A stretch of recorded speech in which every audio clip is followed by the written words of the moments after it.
What's up, What's up? Willie? How are you? I'm good. How are you? How you doing? Well, just I'm woke up a little good. while I'm ago. good. Yeah. Okay. Okay. I'm good now that I woke up. I slept all day. I sleep on and off. I'll go and post something on Twitter, go back to sleep. I'm weird like that. Mhm. No, I get it. I do the same thing. I'll post something or text something and then I'll just put my phone down and completely forget about it. Yeah, that's me 24 hours a day. Even at work, I'm like posting something in the middle of the night. So just Aw. No, yeah, if I'm I'm sleeping, addicted that's to the it. Like internet. I'm in a coma. Yeah. I'm in a I'm coma. That's it for me. yeah, I'm addicted to the internet, and something I need to break free of and just explore the world like I used to. Yeah. I get it. Mhm. I get it. Yeah. I mean, I guess I am a little addicted to the internet, not as much as a lot of people. I'm more addicted to like video games. I guess you could consider that online, but yeah, no. I mean, like certain things I guess I'll get addicted to. Like I all week I've still it's been crazy. There's like this woman on TikTok that like did a 50-part series of like who the fuck did I marry with like this pathological liar, and I've been I think I stuck. saw that. Stuck. I am obsessed. It is Yeah. stupid. It is so stupid, but I love it. I'm having so much fun. She just keeps going too. Like the story is still continuing now. Like she puts up a video every day of like new stuff that still happens because this just happened within the last couple of years. So it's been interesting. It's been really interesting. So I guess I'm addicted to that. But like certain people I know, like they'll scroll on Twitter all day and like look at the trending section to figure out what's going on. And I don't do that a lot at all. I don't go on the trending section per se, but if it's on Yeah. my mind, I tweet it out. I don't even call it X. I tell people I don't call it X. I call it Yeah. Twitter. Fuck Yep. Elon Musk. Yep. Yep. Yep. Yeah. I used to be Um, more vocal online like that, but on like social media and stuff. But yeah, no, it was just I don't it felt weird for me because like I would post like things how I felt or things that were on my mind on Facebook, and it would get, like a lot of interaction and stuff. But it started getting to a point where I didn't really like the interaction because it was just with a lot of I don't want to sound ageist, but like older people that just didn't really understand, and it was fighting and arguing about stuff that never really went anywhere.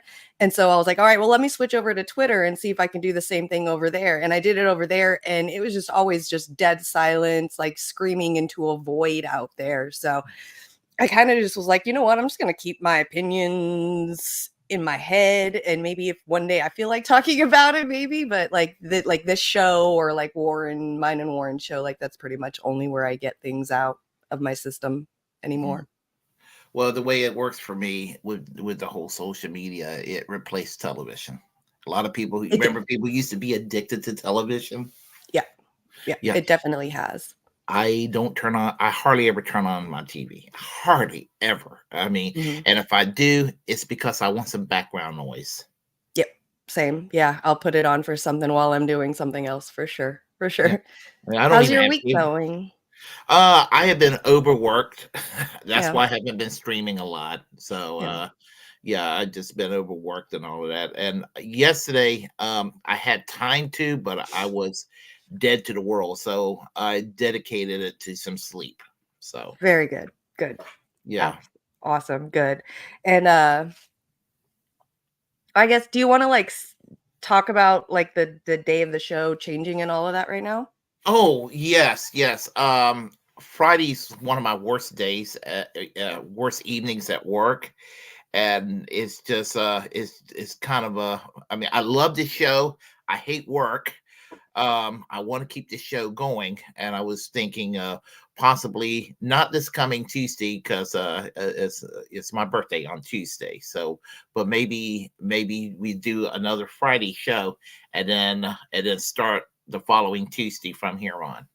Yep. So anybody that's watching right now, we'll have this show next Friday, but following after that, that Tuesday, we'll start doing our show on Tuesday, and then we'll continue doing our show on Tuesday from here on out, just to kind of give you a little bit of a weekend break and all of that, because yeah, that's got to be too much. You can't I be doing mean, that. the show is not.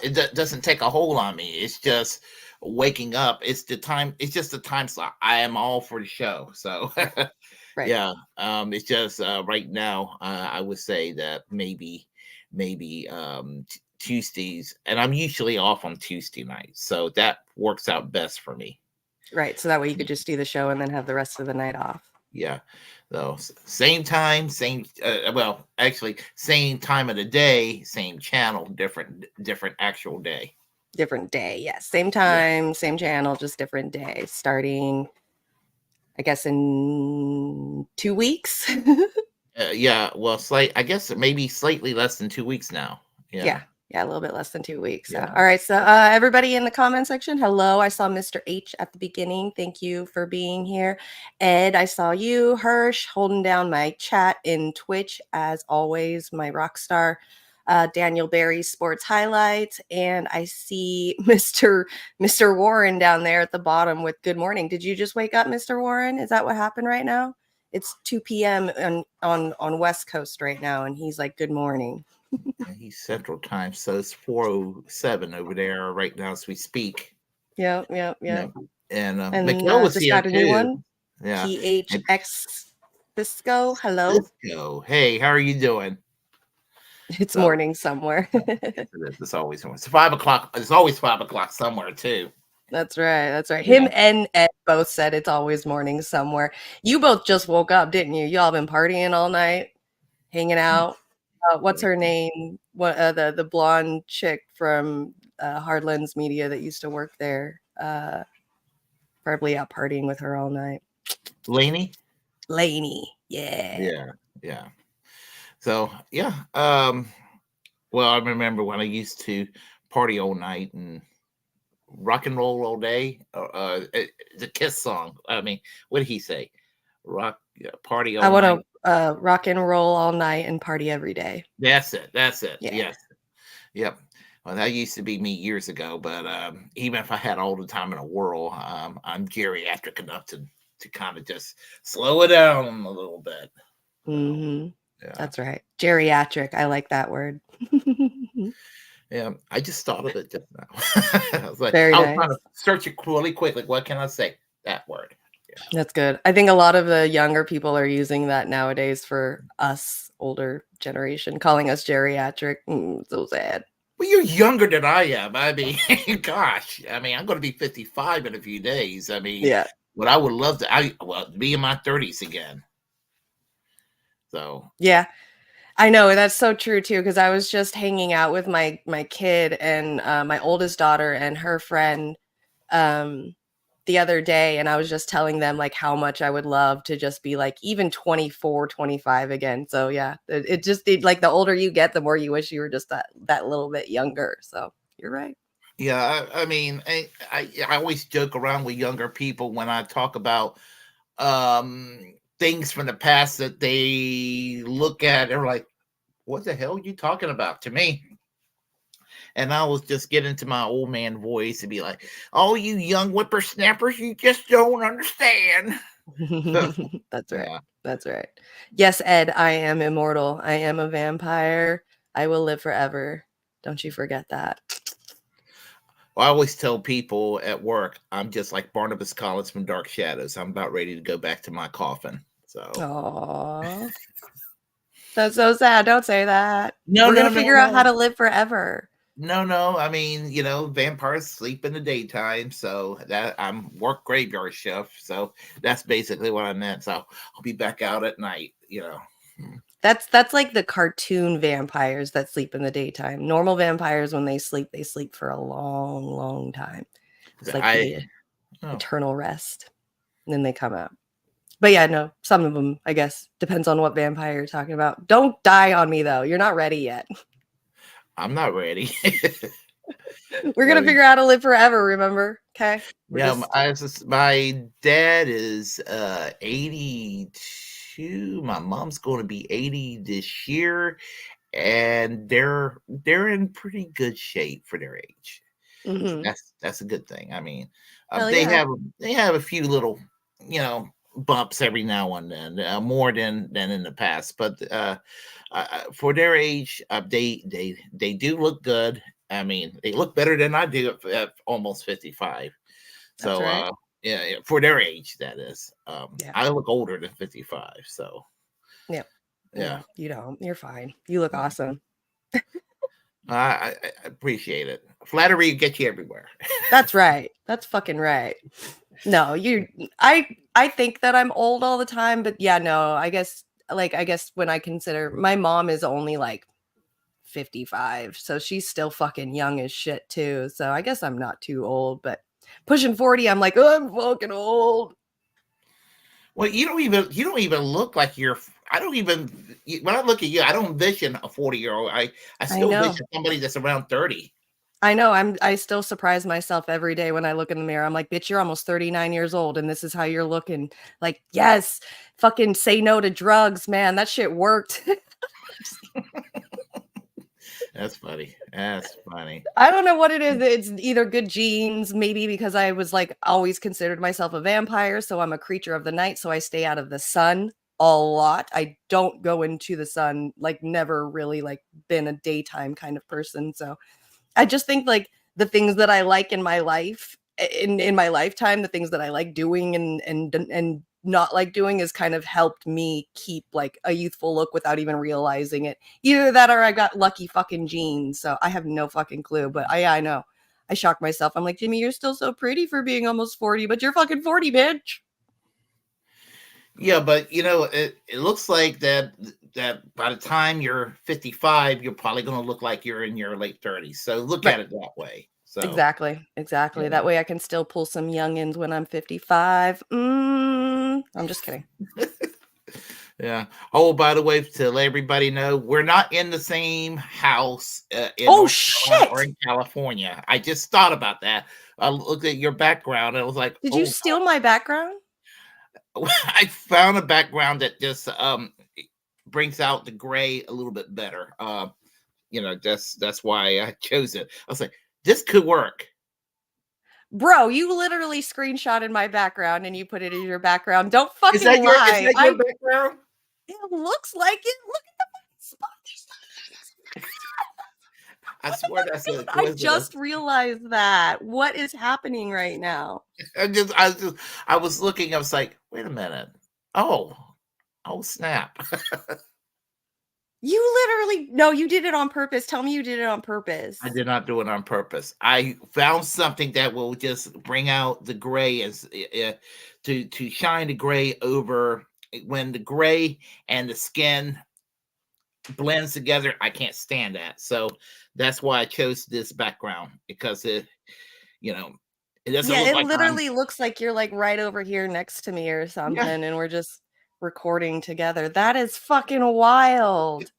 I apologize about that. I mean, No, no, I'm here for it. Let's keep I it. just Let's looked do at this from now on. So now it looks like we're in the same fucking place. It's maybe we awesome. should. Yeah. Yeah, Okay. exactly, Cisco. It's a conspiracy. The female Leonardo DiCaprio. That's gross. I was just kidding. I'm never going for youngins. I think like youngest I would probably ever date is like 4 years younger than me or something, and that's still fucking pushing it. I I usually date a little older. You date older girls? Yeah. Yeah, usually I date a little bit older. I have dated younger. When I dated younger, my heart gets more broken than usual. So, yeah, Aww. there's one young. It was one young girl I dated in college, and she's a good person, but it took me years to get over her. So, yeah, Aww. yeah. So you just go for older girls because they're nicer? Um, I go for older women because they're more generous. Yeah, Oh, yeah. that's horrible. Girls, stop being mean to Willie. I'm telling Oh, them. that's okay. That's okay. But That's fucked up. yeah, no, it's all good. Yeah, no problem. I've tried to date a couple of younger guys and girls. I enjoyed dating like girls that were younger than me, I think, just because I'm more of like the caretaker kind of person. Like I enjoy being like the mom in the relationship anyway. So But I've dated like a couple guys that were like a few years younger than me. It was all right. I just felt very even old then. So I don't know. I've always just dated older guys. So Yeah, a lot of older women, they do like younger guys. I guess it feeds into their everybody's ego kind of gets fed into, I guess you could say, by doing that. So mhm. I don't yeah, know. 'cause Maybe it's younger like the guys will women be are like, like, I yeah. could still pull that, or something. I have no idea. I'm not up there yet, so I don't know. Like I do, and like I am starting to get to the age where instead of like people giving me compliments and instead of me being like, that's harassment, leave me alone. I'm like, thanks, that I'm like at that age, but I'm not at the age where I'm like, I need to find me a really, really young guy to see if I can pull something like that. Like I'm not there. Well, nah, I don't. For me, I don't feel like I'm harassed enough. Sometimes that's Aww. it's all right. I'm being silly. The Uh, plight of a man. uh, Aw. I just thought of something. If I could get a similar cushion in the background with the two walls combined, it could look like the other combo couch Yeah. Yeah, you from just the. gotta get yourself, like, a big, giant Yeah, black body pillow to put behind you. yeah. It That'd would be look funny. kind of look like it would kind of look like Pasta and Fiorella back in when they were, I guess, in the same city instead of Yep. different countries, because not quite the same anymore when you see a different background from both Yeah. Pasta and Fiorella. So, Yeah. Yeah. Well, we yeah, can't steal their idea or anything because, like, other people that I've been seeing recently, but definitely, I really like the background look. It's super cool to have it, like, the same as mine. I'll tell you what, I'll keep it this way, and then on special occasions, if I switched up with the background, there will be an explanation for it.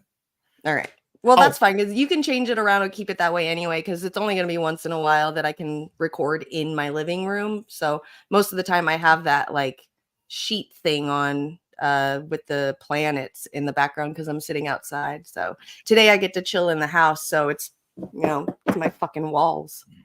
well, I meant to say this from a couple of weeks ago. I actually did listen to those two Taylor Swift songs that we talked about. Remember? Oh my gosh, you did? Okay, Yeah. alright, I'm excited. So, I'm, let's I'm go. sorry. I'm just not a fan. You don't like her songs? I, Even Style? it's just I the one Even yeah. Shake It Off? You didn't even like Shake It. Shake It I Off? remember hearing Shake It. I did not know that was her. Yeah. Yes, okay. I Yeah. figured you might like that one because 'cause it's got more of, like, that jazz kind of, like, 1920s dance kinda jazz dance feel to it, like, a vibe to it, so I thought maybe with that vibe, you might like that song, but Style is one of my favorites, so Yeah, I mean, it's not the worst. It's actually not the worst thing I've ever heard in my life, but just it's. I still, for me personally, I just don't get her music. But that's just me. It's just taste is subjective. you have to put yourself into the mentality of a 15 to 24-year-old girl to be able to really appreciate her music. I think that's why I can appreciate it because I'm from like, the Britney Spears, Jessica Simpson, Christina Aguilera generation. So to see this kind of fandom, and also, I mean, I was a huge fan of Michael Jackson to see that kind of fandom as well. And I was like, wow, I didn't realize like somebody could be that famous to see that kind of thing with Taylor Swift as from that generation, I kind of like, okay, I could see like why. So Uh, to me, I just never grow out of my Susie and the Banshees, Bauhaus, and Joy Division. So that's what I'm stuck with. yeah. I'm always up for learning new music. I literally bleed and live music no matter what. So I recently just Hirsch just introduced me to a rapper named Joyner, I think his name is. He's really, really good. He's a very good storyteller. Just the stories in some of his music videos that I was watching last night were like abso-fucking-lutely insane. Like there was one that keeps sticking out in my head of one of his music videos, and it's about this $100 bill that this guy went to a strip club with, and he wanted to get her. He wrote her his number on the $100 bill in red marker and gave it to the girl. Um, thinking that she would call him, and she used the money to go to this liquor store to buy something, and then this liquor store got robbed. So then it's like this story of like all these different places that this $100 bill has gone to. You just follow this $100 bill around like all over, and it finally gets to, at the end, it gets to this homeless man, and he was so excited. He's like, I can get some food and something to drink, maybe get a little bit of drugs to help ease the pain a little bit. And so he goes to that same liquor store that got robbed and pays for some food and stuff with that $100 bill with the red marker on it. And the liquor store owner notices the red marker number on the $100 bill that got stolen, thought that the homeless guy was the one that stole it, and pulled the gun out on the guy, and the music video ends. And it's just such a fucking, like, the stories that he tells. There's a song called I'm Not Racist, and it's two guys, a black guy and a white guy, sitting on each end of the table. And the white guy talks about how he's not a racist, and then goes off on how, like, racist stuff. And then the black guy talks about how he's not a racist and how he has to live his life. And then they hug at the end. And it was just so powerful. Like, really, it's been a really long time since I've seen rap music with such powerful stories behind it. Like, it's been a while since I've had a life-changing fucking artist come into my life in a really long time. So this Joyner guy, man, it's like, I can't stop thinking about it. It's just constant, man. And that's like, music is like everything to me. So yeah. Let's see. I'm trying to think. The anything recorded after the year 2000, January 1st, 2000, is new music to me. So, Oh no. yeah. There's But so much good stuff. Like I the just 2000s, there's so many rock bands and punk bands and so much good shit. No, I mean, well, that time I was listening to a lot of the White Stripes, the Hives, There the you go. Vines, and Franz Ferdinand. I was listening to stuff Yeah. like that about. Modest Mouse. Yeah. Yep. Yeah. Of course, it sounded Franz like Ferdinand was a good band. I liked them. I liked them because they reminded me of Gang of Four, like early Gang of Four, early Echo and the Bunnymen. Same thing with Interpol. I was listening to all that about 20 years ago. I liked Franz Ferdinand, not only just because the song that they came out with was really unique, but the name of their band was the name of the man who was killed that started World War One.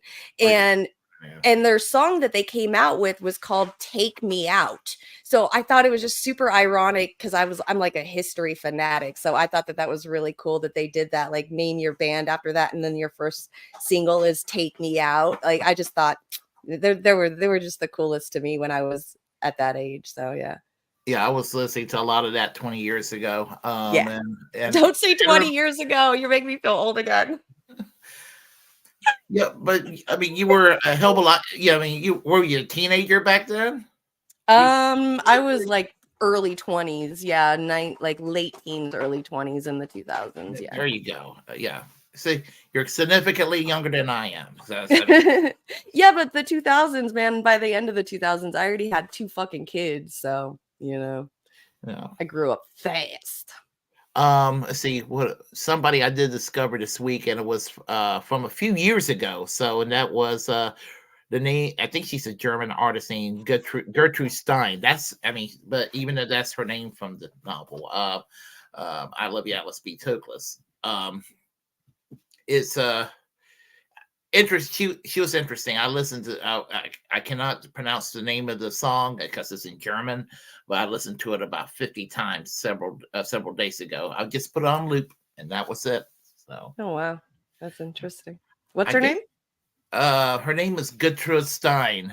Gertrude Stein. And when was this song released? Is it a new song? It's like it came out like 15 years ago. So Ah, that's considered new to me. I got to teach you some new music. I really do.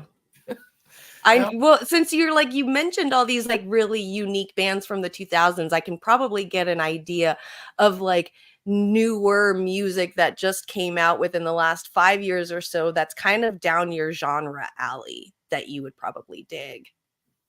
all right, I'm up for it. I am open minded, even though I'm a little out of the loop at times.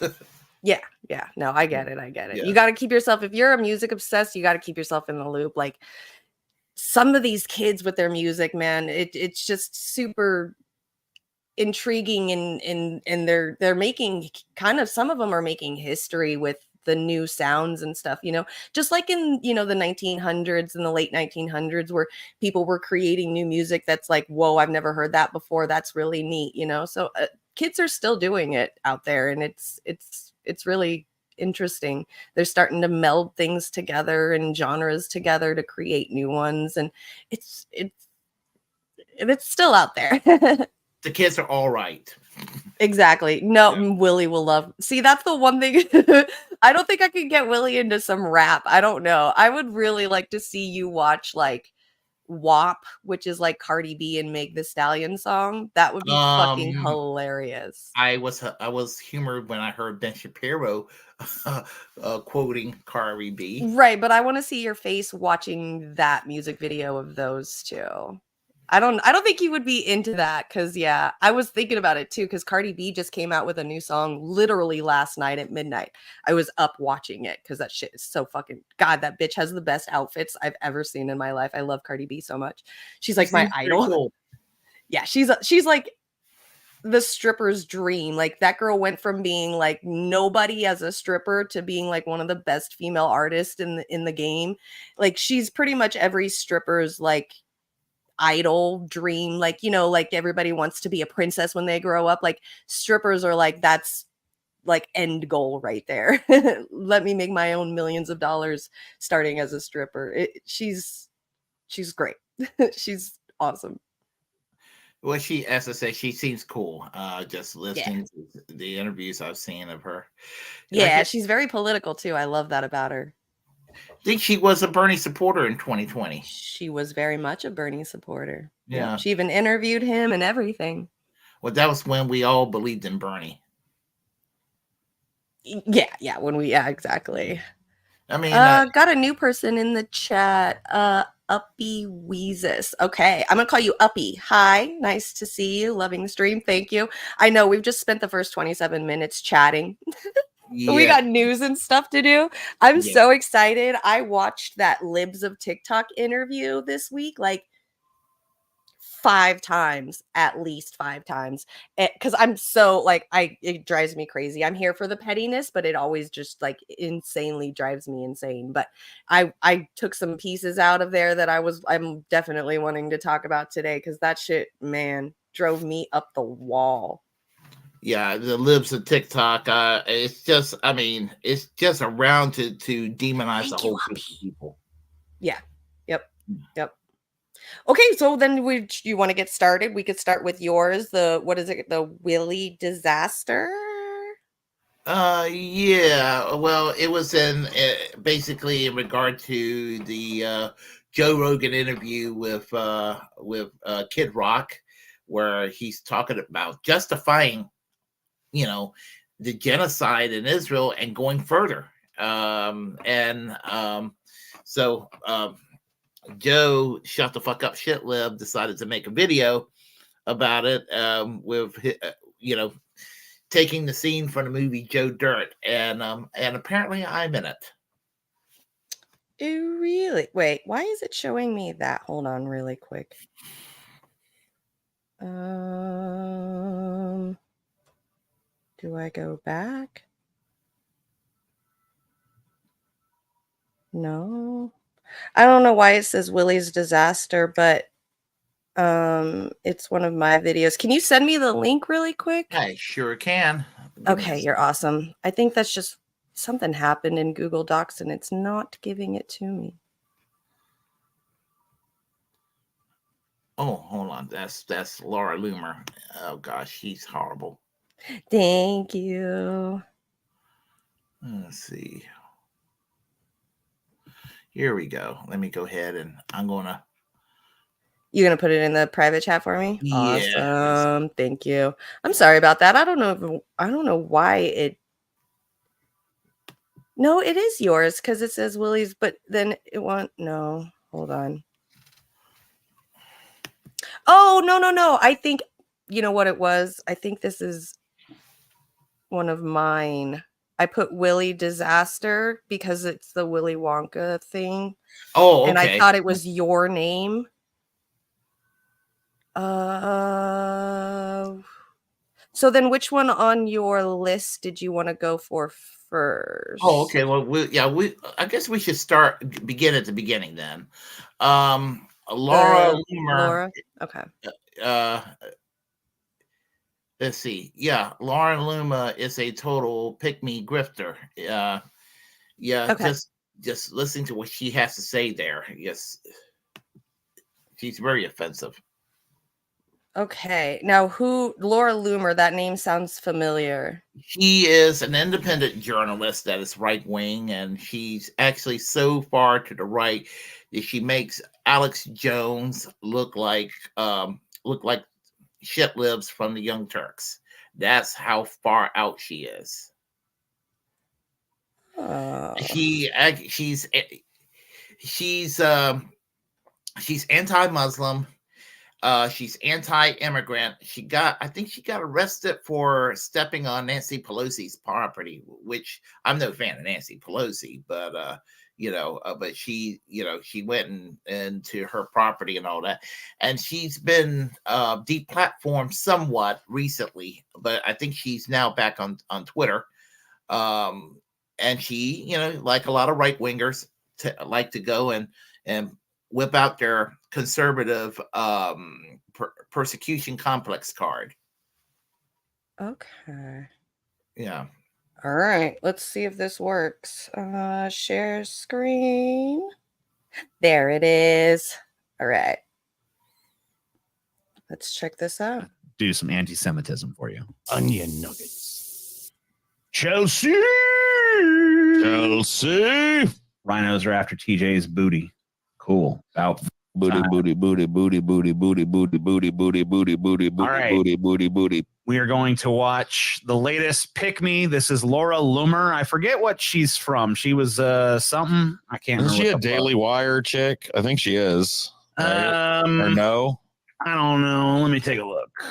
I forget her bio. I feel like we've done this before. I don't know if we we covered this chick before. I don't even remember. I think we have, but I think Here we go. Laura Loomer is a Jew, and she's going to do some anti-Semitism for you. Go back to the article now, too. Let's look at some of these others now that we've shown you the connection. Ah! What was wrong with that guy's eyes? Oh, no. I'm so sorry. That's okay. You have Ken Langone, who pretty much most of NYU, the university, of course, is named after. So you have Langone. I believe he's Jewish. You have another one. It's always the Jews, right? And I'm going to say that. It is always the Jews. It is. And I say that as a Jew myself. I don't understand why the rich Jews of this country are so. I know it's neither here nor there, but this like rich millennial affectation that she's doing is one of the most annoying. I know every generation has its bubble-headed speech pattern that's annoying, but this is definitely the early 2000s one of those. It's like, I don't even know. And it's like, if you look at the numbers here, they seem to add up, but who even knows, right? And I can't even think about like why people even care, but like I talk about it and I make money off of it, so who cares? You know what I mean? Like, just can we lock these people inside the Starbucks and just feed them scones and keep them away from the rest of us, dude? I can stop anytime I want. Good for you, bud. Me too, dude. Destroy our country, but for some reason, that's not a millennial. Paul, claim your people. How old is Laura Loomer? I don't know. She's like she's a millennial. She seems like I'm older than Laura Loomer. I guarantee it. How old is she? Hell no, dude. No, she looks younger than that. What made you think that about her? She just got one. I don't know. She looks I'd have bought her in her 40s. I don't know. She's 30. Yeah, she's a millennial. So get off my dick. So many rich Jews have a fixation on trying to destroy America. And it's not an anti-Semitic statement to make. Yeah.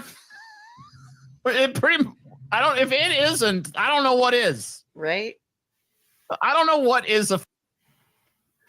don't know what an anti-Semitic statement is if rich Jews have a preoccupation with destroying America. If that's not an anti-Semitic statement, that's the very definition. I don't know what is. Because here's the thing. It's directly false.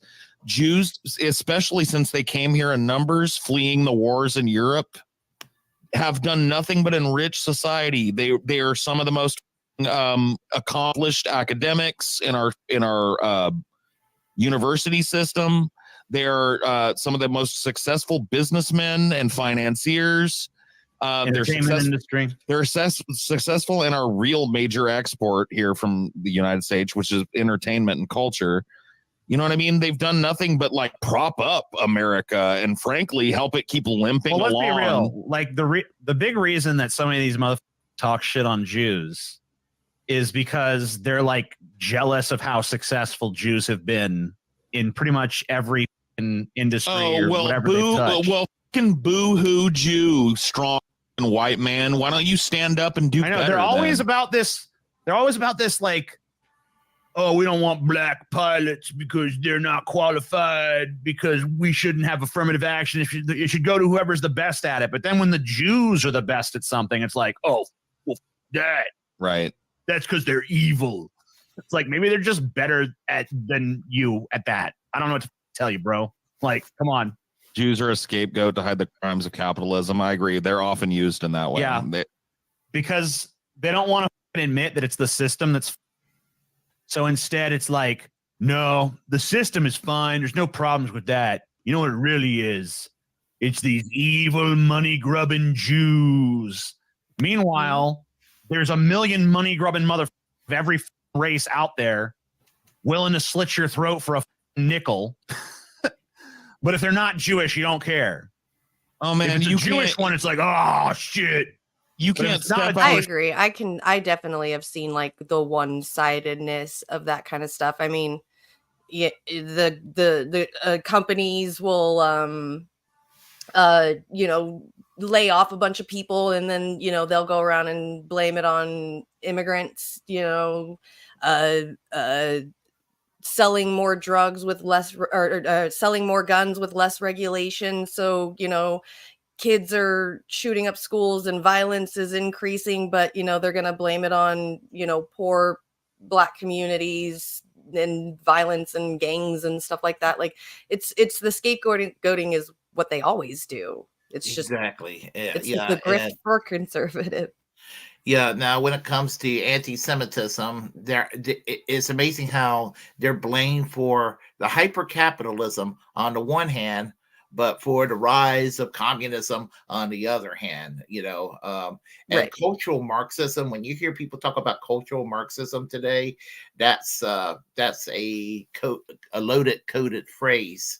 Mhm. And the name Soros being used so cavalierly by the right is no different from how they used to use it when talking about Rothschilds. Mhm. Speaking of which, did you know Jacob Rothschild just died recently? Sure did. Yeah, another one down. Yeah. So, but as I said, people just like to go scapegoat. The whole LGBTQ community gets scapegoated, for whatever, individuals out there that may have done something inappropriate. They're like, well, they're all like this. No, they're not. I mean, just like not every Jew's responsible for the what you call it, the genocide in Gaza, just like blaming Blacks for whatever, or blaming Hispanics. It just the whole blame game. Yep, I completely agree. Yeah. What else do I need to tell you? Trying to get say to that her as a talking. Jew There we go. myself. Okay, I am very pro-Israel. I am a self-identifying Zionist, and I am. Sounds to me like you're just confused then. Yeah, well, she's the. You know what, dude? She's the type of Zionist percent. Not hateful towards Jewish people, but I will say, as a Jew, the Jews' worst enemy is the Jew themselves, and I am really sick and tired of watching all of. Wow, that sounds like it could be a Himmler quote. I know. The Jew's worst enemy is the Jew himself.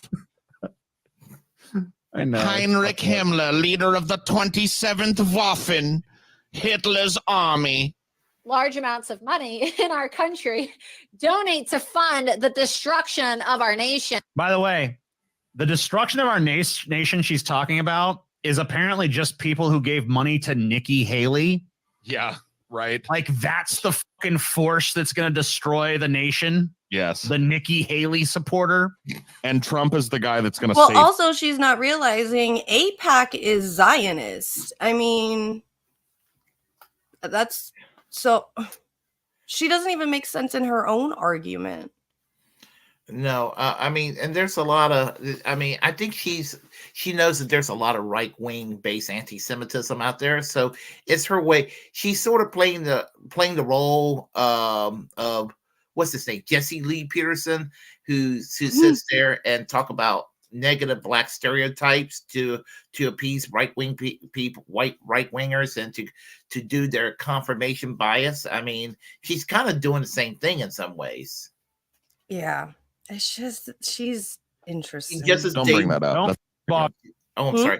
Just as Dave Rubin is or Blair White or Ariel Scarcella, are doing for the LGBTQ, basically saying, "Oh, we're one of the good ones, but all those bad ones out there, watch out for them." I mean, it's the same thing.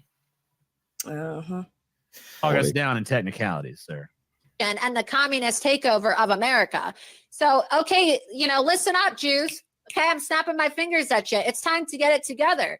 It's time for all of these rich Jews to stop funding this Marxist takeover of our country. Jew to Jew, I say this. So, was Nikki Jew to Haley is Jew. Nikki Haley Right. Yeah, she's a Marxist. represents a Marxist takeover America? Yes, Nikki Haley. Yes. I mean, there's losing the plot, and then there's whatever the This is it's deranged. This is the level that we've gotten to because we allowed the disgustingness of unbalanced opinion to infest our fourth estate back in the late 80s. And ever since that happened, this is the result. The fairness doctrine died in the 70s, and by the 80s, this type of born. And this is the end result. It's just an opinion mill now. It's filled with and it's another example, Right. by the way, of what I ranted about earlier for those that are still with me from that time. This is just more somebody exploiting you, somebody trying to paint their hateful, shitty, exploitative worldview onto you and give you reason to believe it. And they're doing it purposefully. She knows she's spouting bullshit. Most of them do.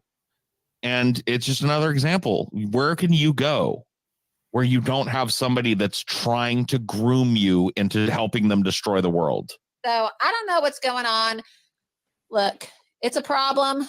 Okay. It isn't, though. It isn't. It's only a problem in the minds of white supremacists. The people who you're desperately trying to appeal to here, your audience, people that hate Jews. Yeah. She's one of the good ones because she told the truth about what's She'll going just call on out them behind Jew the businessmen. scenes. I heard her. It's usually like you get a Jew that's conservative and they end up simping, but like, I was listening to her. in America are now giving money to Nikki Haley, working against the most pro-Israel, pro-Jewish president we have ever had in our country. It's disgusting. All of them have been the most pro-Israel, pro-Jewish president in our country. I don't know what the fuck you're talking about. Maybe not Right. pro-Jewish, but pro-Israel. Every one of them. Every president in my Everyone. lifetime has Right. sucked the fucking cock of Israel. So don't give me this idea that Trump was some kind of special case on that one. Because you know what? Nikki Haley would also be a great friend to Israel. Joe Biden is a great friend to Israel. All of the administrations, Democrat or Republican, in my lifetime have been great friends to Israel. We've given Israel more money than any other country on the face of the globe. Honestly, it disgusts me as a Jew myself to see all of these Jews work against a man that was nothing but an ally to the Jewish people, nothing but an ally to the state of Yeah, what traitors for daring to support a different presidential candidate than you? Yeah, it drove me nuts. Obviously part of the Marxist takeover of America. It drove me nuts when I saw those Jews doing that too, man. I'm with her on this one.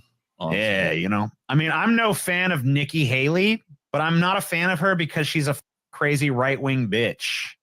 I don't know, man. I thought she was all right until I looked out in her audience and I saw them Jews I out saw there. a Jew in her audience and I was like, not on my watch. There were 2 or 3 of them that I saw. And before I stopped looking, I got queasy. All the Oh, Jews in that audience. Jews. Israel.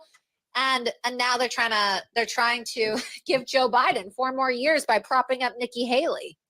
It's Nikki Haley actually outperforms Trump in general election polls. Oops.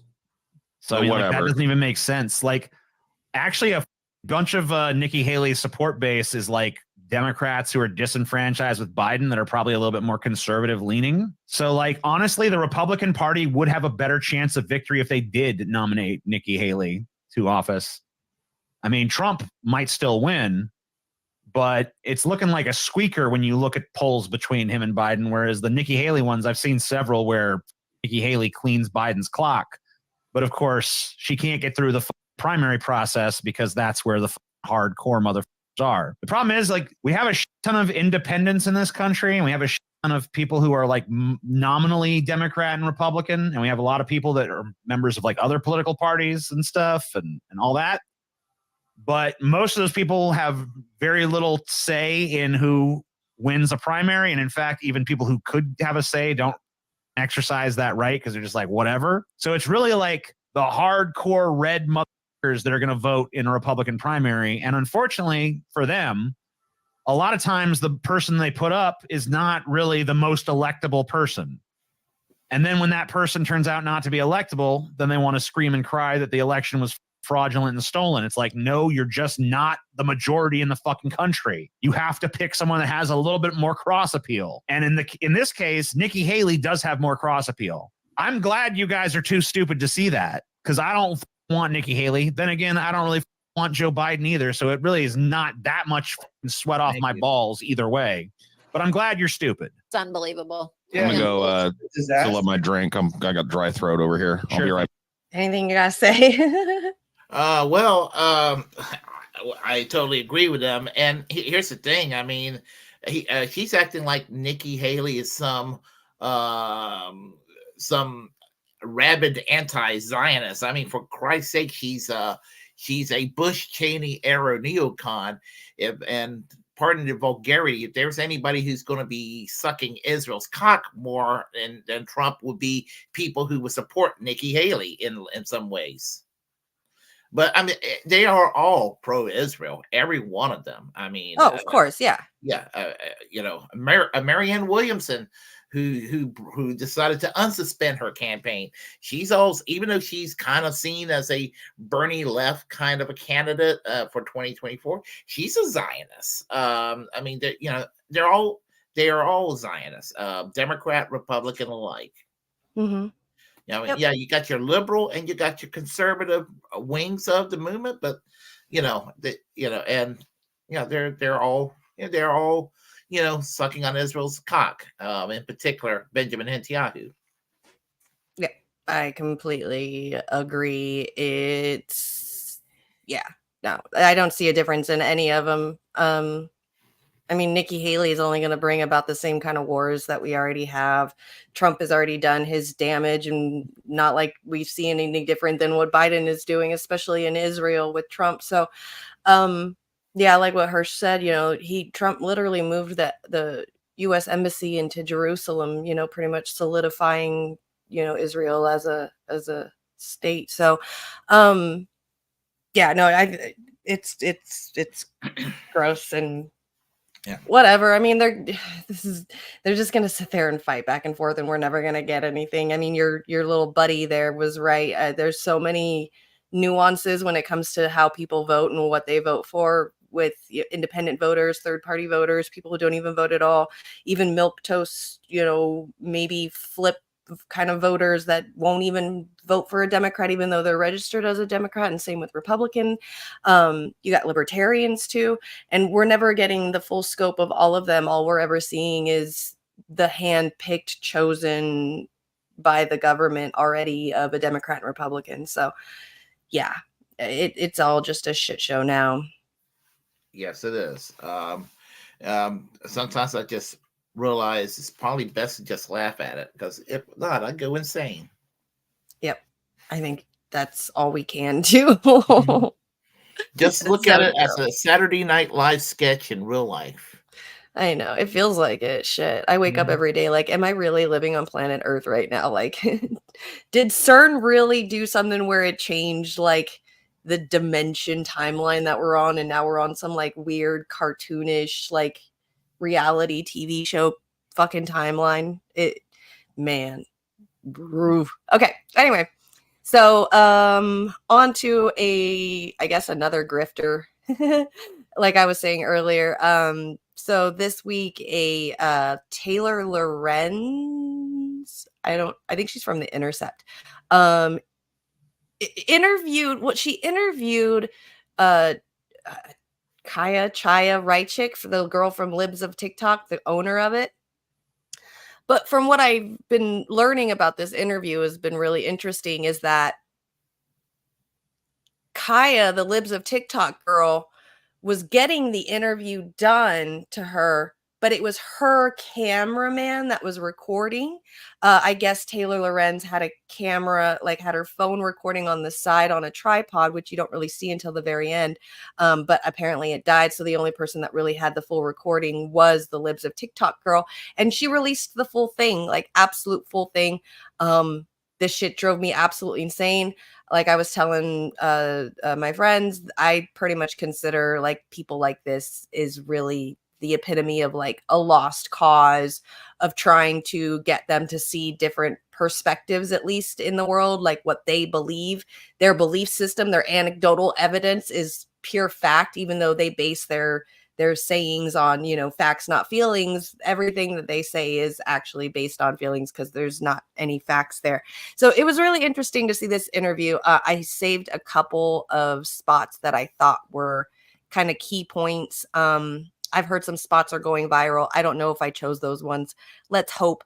This one is her discussing being able to post things online about free speech, about lying, the difference between, posting a lie and defaming, which, you could just definitely see the hypocrisy in her with this kind of stuff, or with this. I'm not going to get into that. Mm-hmm. They already restored me. Oh, here we go. Yeah. So you're back. Yeah. I noticed, I think it was around last summer, you deleted a lot of your tweets and you kind of stopped posting. This is when Seth Dillon kind of tweeted, asking if you fell off, or, saying that you weren't posting as you used to. What happened during that time? And did you think about quitting? I have no idea. And no, I never thought about quitting. Mm-hmm. Why'd you delete all your old posts? It was just a one-time editorial decision. I stand by all my posts. I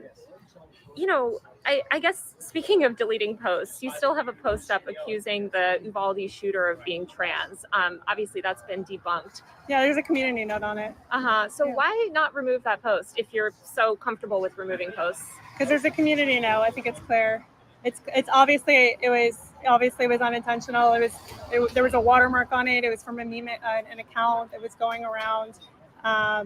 And I'm glad there's a community note so people know that. Do you believe if, say, a journalist posts something factually incorrect or wrong, especially about someone else, if somebody was to say something factually wrong about you, do you believe they should remove that, or do you think they should be able to keep that content up?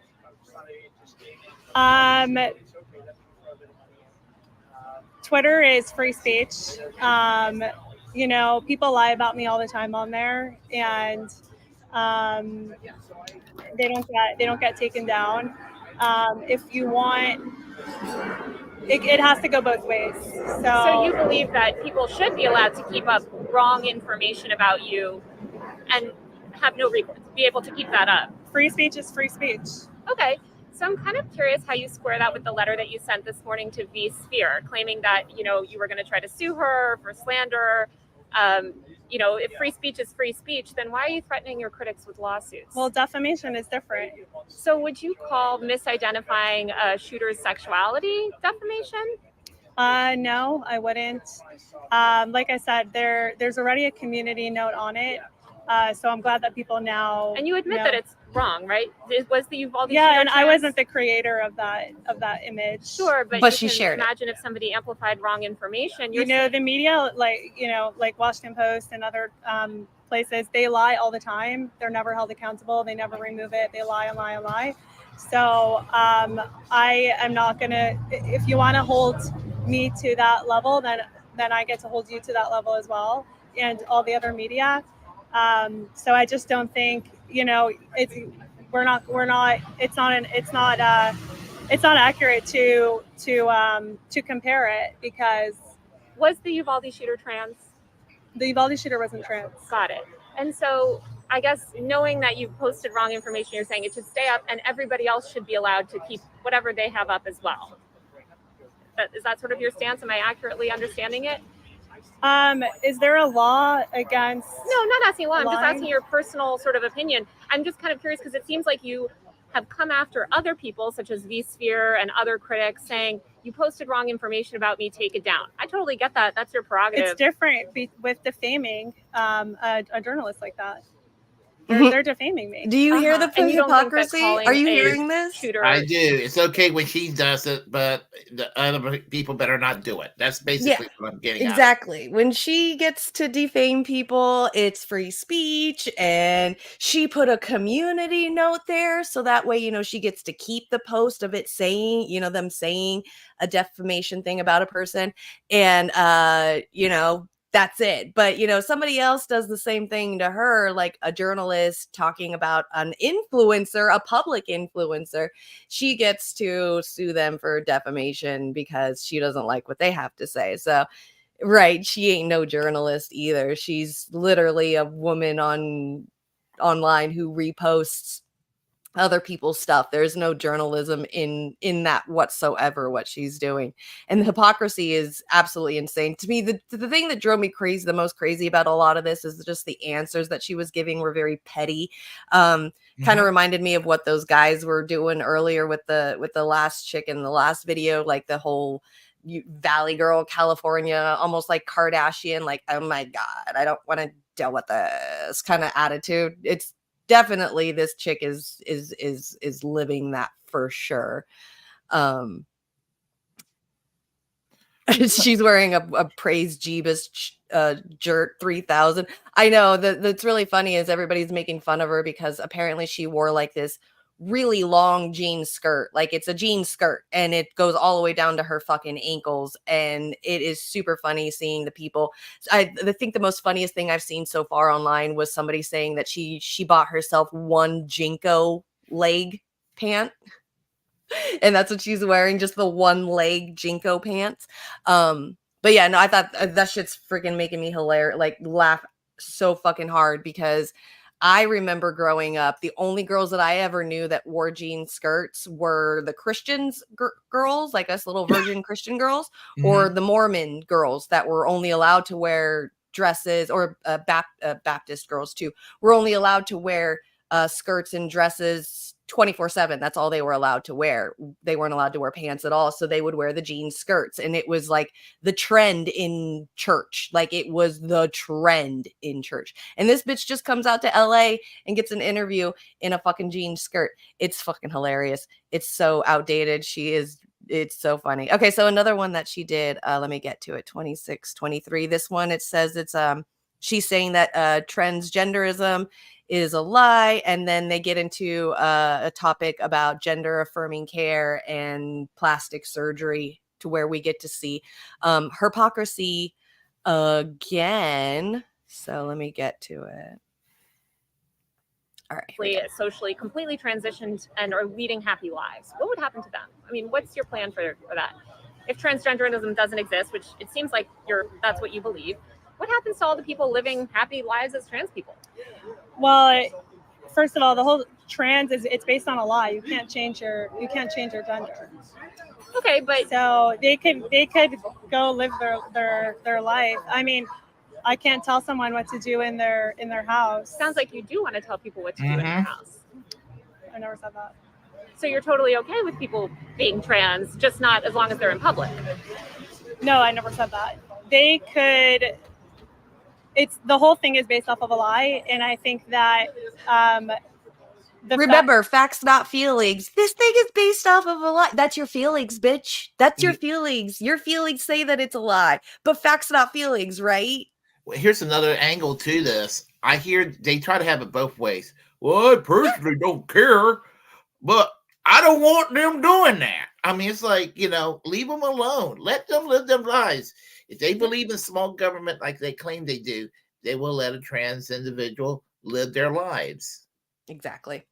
Yeah. This lie cannot be mainstream in our society. Why not? It's a lie. And what harm is it causing, do you believe? I like the truth. I like truth. Right, but I'm saying what's the harm of people expressing their gender identity differently than you believe it to be? What harm are they causing? Like I said, we are a nation of truth, and I want to know where in our Constitution or our Bill of Rights says that we are a nation of truth. I really want to know where it says that. Are we really a nation of truth? Period. I'd like to know that, because seems like a lot of people stretch the truth. People like her. Well, I'm pretty fucking sure the FBI and the CIA would have a bridge to sell her on that if she thinks we're a nation of fucking truth. So, our entire fucking history is based off of lies. Entire American history is based off of lies and feelings and Yep. opinions. A big lie killed over 1 million people in Iraq 20 years ago. Thank you. Yep. Yeah. Exactly. I thought I heard that part and I'm like, this bitch just really went off the rails. Like, she lost the plot on this, just trying to defend herself. She got owned. I don't think that she believes that she did, but she definitely got owned on that little part. But I'm asking about the harm. What's the harm? You might believe it to be false, but what's the harm is that there's a lie that is very mainstream and is being embedded into every institution. I guess I'm wondering what the material harm is. Aside from it's maybe something that you disagree with, as in your version of the truth is different than their version of the truth. What is the material harm of them living their life as a woman or man or gender that you don't agree? Not anything that's wrong is there a material harm necessarily. So there's no harm. I didn't say that. So can you name a single harm? The way that it's pushed onto kids, first of all. What's pushed onto kids? Gender ideology, transgenderism. You know what is actually physically harmful to kids that's pushed onto kids? Having to do,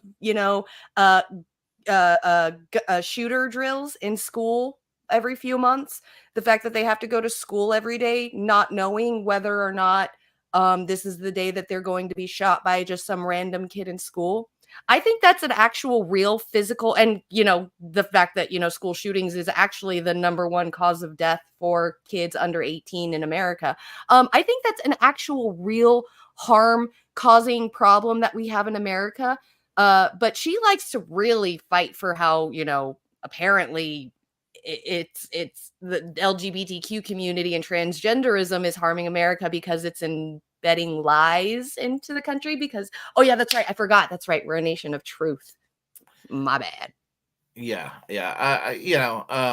People like her, I mean, and they'll make all kinds of excuses and all that, and they're claiming that there's a gender ideology being pushed onto the American people.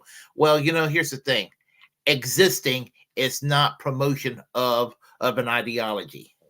Yep, I completely agree. If they're leading happy lives and they just are leading Well, there are studies that show that they're more suicidal after transition. No, that's not true. Yeah, there's a study out of Sweden. That is not true. That is not true. Yeah, you can look up the study. Well, taking into account all of the happy people that have transitioned who are not harming anyone, you can't come up with a single material harm. So if someone says, I'll be happier if I'm blind, should a doctor pull their eyes out? Yes. I think that's quite different than gender ideology, but people do, I guess. Someone says I'm happier if I chop my dick off, and we should just let them do that. Yes. I think, there's a lot of gender. This woman really doesn't know anything about the piercing and tattooing industry. She doesn't even that didn't even cross her mind whatsoever. If I've literally met people who have their entire bodies completely tattooed and pierced, and they did it because they wanted to. They're happy now. It's how they chose. If a guy wants to fucking tattoo his face to look like a fucking cat and then get his ears tapered off to look like a kitty and get his teeth filed down to look like kitty paws or kitty teeth, like sharp cat teeth. Okay. So, and there's going to be very few of those people doing it, but it's still it's your right to do it as an individual. Yeah, and she's sitting there saying, like, if a person wants to be blind, should they take their eyeballs out? There's women who go to other countries to get their eye colors completely changed. People tattoo their entire eyeballs. Like, what are you talking about, bitch? Like, she's not even making any fucking sense. Like, yeah, people do it. They have done it. They're doing it, and they're going to continue to do it. What the fuck is your problem? Like you're having a problem with somebody wanting to change their gender, but you don't even bring up the fact that other like even more extreme stuff, more than just a transgenderism. Somebody completely covering themselves in tattoos and piercings is life changing for them. And it's just she's like her arguments are just so dumb. And I'm not even saying like tattoos and piercings are bad because I obviously have them too. So, and it's just, to me, it's like if there was an extreme thing that you would be at least as a conservative Karen concerned about, why isn't it stuff like way, way, way crazy extreme, not just somebody wanting to get trans, like a girl getting, her boobs taken off at like 16. I knew a 16-year-old girl who not only had a boob job, but also had lip implants and her eyeliner and eyebrows tattooed on. 16 years old. Okay. Well, I'll tell Her you what's dad even. picked us up from fucking school with his chin all strapped up from getting his chin done. Like, the fuck? Well, I tell you, the libs of TikTok woman is concerned about all these things, but she's not concerned that America is abnormal with things like not having a universal healthcare system. I mean, or the fact that we have income inequality. To me, that's far more pressing than something that's basically 1 or 2% I think 1 or 2% of the LGBTQ population. It's not even all that high in. Well, I mean, if we even want to talk about like, quote unquote, as they're using mutilation, like conservatives still to this day, I mean, I'm pretty fucking sure it's like a tradition, in American just in American family, it's mostly a lot of them, Christian conservatives, of, for one, having their boys' peepees getting chopped off with the whatever they call it, where they chop off a piece of their peepees. That's one. That's definite genital mutilation right there. And then number two, as a girl, I'm sorry, but I don't know if it's in a lot of families, but a lot of, including my own, and if a lot of families I knew, it was tradition to get your daughter's ear pierced before 1 year old. You're piercing your child's ears before they can even, like, the screaming that my oldest daughter did when she got her ears pierced at 1 was so fucking traumatizing that when my youngest daughter got her ears pierced at 4, I couldn't even go to it. I had to have my mom take my youngest kid, because it's so traumatizing just to even watch your kids screaming and crying from the pain of being having their ears pierced as a kid, let alone having boys' little peepees cut off. All of the boys in my family's peepees had that done to, and they're totally cool with all of that. They're fine with that shit. Makes no fucking sense. Yeah, I mean, yeah, it's crazy, and as I said, people who claim to be for small government, wanting to go and micromanage people's lives to this level, That's a good point. and they're the ones that scream about personal responsibility. I'm sure that there are some individuals who did the transition that regretted it, but most of them are okay with what they did and would not ever turn back. Yeah, I mean, I can only speak like from my own anecdotal experience of the people that I know, but the people that I know that have changed, has gone through transgenderism, are fucking happy. If anything, they want to finish it, because some of them aren't even done fully transitioning and they want to finish it. So I just, I know I'm only saying it off of my own anecdotal experience, but like I haven't met anyone who has regretted their transgender surgeries or any of it. So Yeah, and hormones, all of it. yeah, as I said, individuals are individuals, and Right. so even if somebody's like, well, gee, should I have done that? Where's the, when they talk about personal responsibility, they're not even, they're willing to take away people's right to responsibilities on issues that they specifically care about, because these people are a bunch of nothing wrong with being Christian, but these are like Christian social conservative busybodies. Yes, absolutely. I agree. Yeah. So then this last part I want to show is kind of they're talking, they were in before this part that I'm going to show, talking about banning books in libraries that have, you know, sexual things in it. She even like pulled out, I don't know if she had done it in this part yet or is about to do it, but like pulls out a picture of a book that has like a blowjob, just talking about like how you know, kids are being sexualized because of these books that are being allowed in school. And I really liked Taylor's question and rebuttal with this, even though I kind of want to embellish a little bit more with my own opinions, because I think that she kind of missed a couple things that she probably, I wouldn't say could have did a gotcha moment, but you know, at least in my head, I'm like, maybe would have made the other girl think a little bit. So here's that. Acting, you know, painting their nails or shaving their head or doing whatever they want to do to express themselves.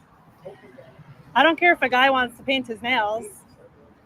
So you don't care about... Leave the kids out of it. Don't sexualize the kids. Don't confuse the kids. So speaking of sexualization of kids, you know, I think one group of young people that's constantly sexualized is young women. Mm-hmm. What are your thoughts, and why haven't you, I guess, come out more against some of the sort of sexualization of young women, especially in the right-wing media ecosystem? There's a focus on youth and women. There's a focus on sort of women under 25, women losing value with age. This is stuff, you know, that's been... I'm a woman in the conservative movement. I never once felt sexualized. You've never felt sexualized yourself, but I'm saying, why don't you speak out about sort of sexual abuse in the straight world, I guess? So you just changed topics. No. I'm saying, like, you're saying we're against the sexualization of kids. Yeah. One group of children that's constantly sexualized is young women. 13-year-old girls, 14-year-old girls are constantly sexualized on the internet, often by conservatives.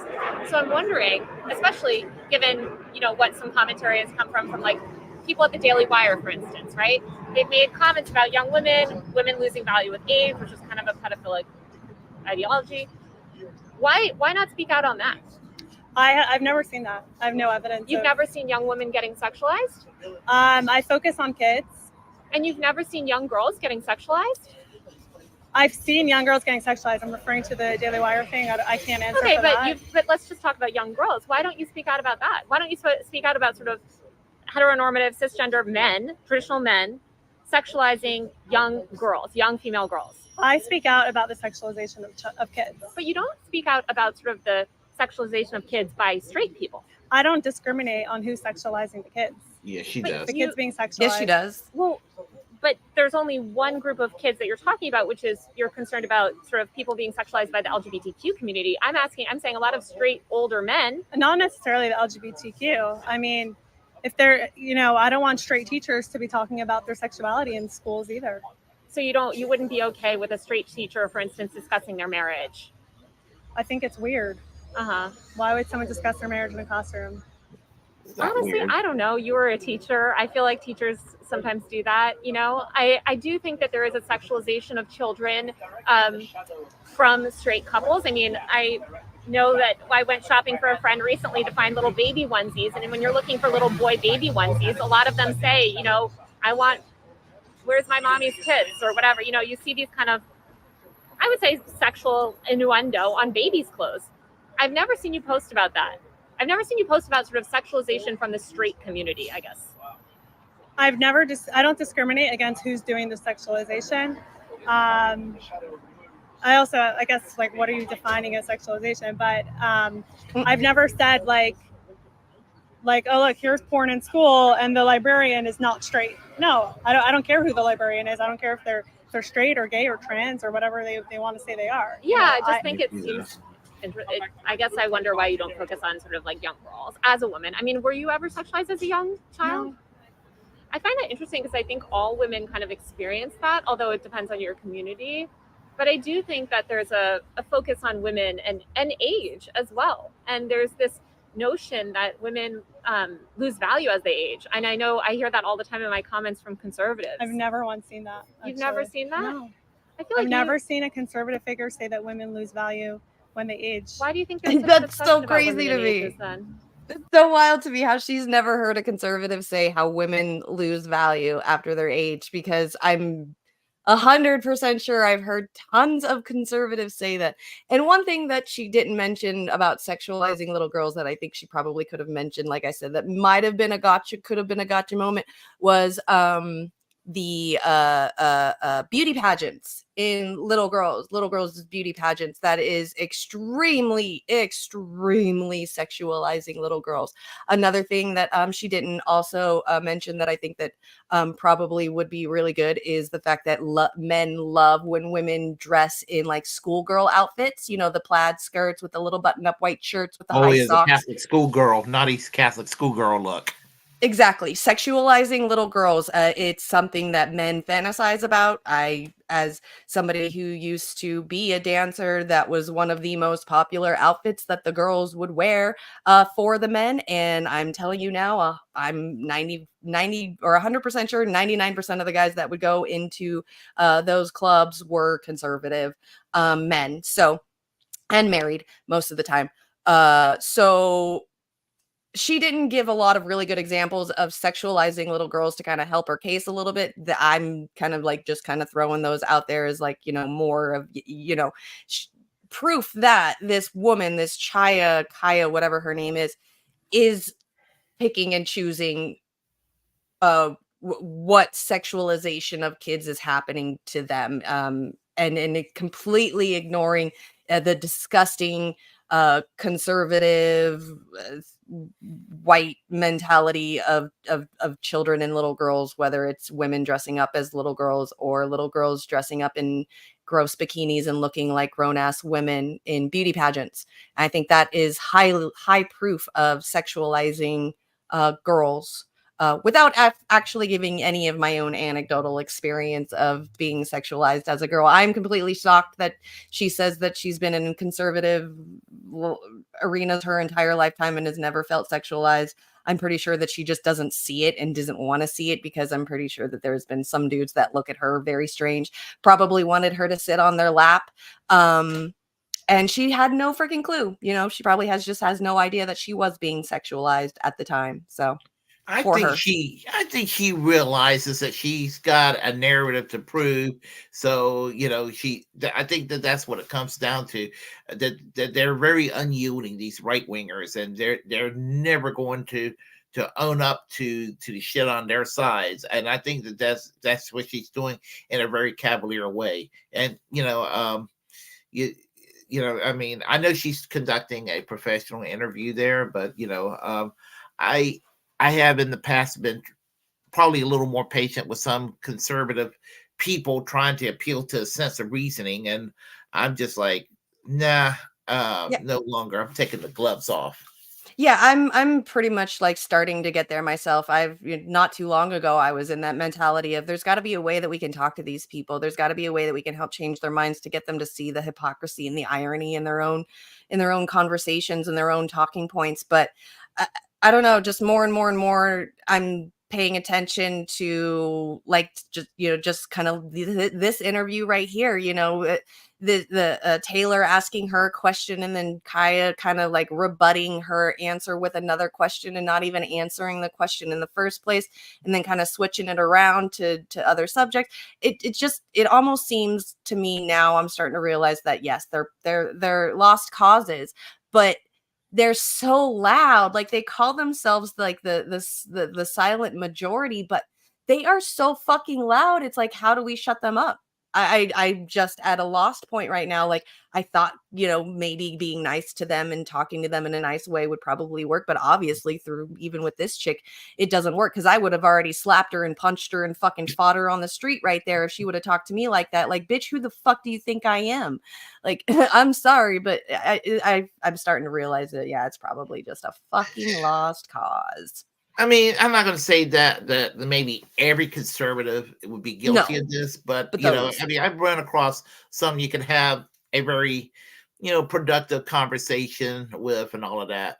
But then there's Right. some people that will not yield at all. I mean, they will not yield not one fucking bit, Right. and they Oh my God. It's There's a bad. couple of folks I have lost my temper with in the past year. Dealing with them. Yep, same. Yeah. I'm done. All right, so what you got next? Let's see here on this list here. Um, I think that we need to we're kind of in this subject about somebody that may be guilty of it. Peter Coffin talks about Bosch's lolly disaster and horseshoe theory. Whoa, wait, what? Horseshoe theory? Yes. Yeah, I mean, Okay. yeah, Go ahead, talk about it. yeah. Well, we know about Vosh and his little fetish that everybody kind of accidentally found out. Well, he accidentally, when he was doing a live stream, he opened up a window that shows some questionable um you know porn. Not porn in itself is a bad thing per se, but a horse horsing around with an anime kid, that's kind of fucked up. And Mm, so Vosh did a rebuttal video doing his little double talk on, why it's not really all that big a deal and blah blah blah blah. You know how Vosh is and everything. He's a bullshitter. I don't like Vosh, but he is a bullshitter and he knows how to bullshit his way around.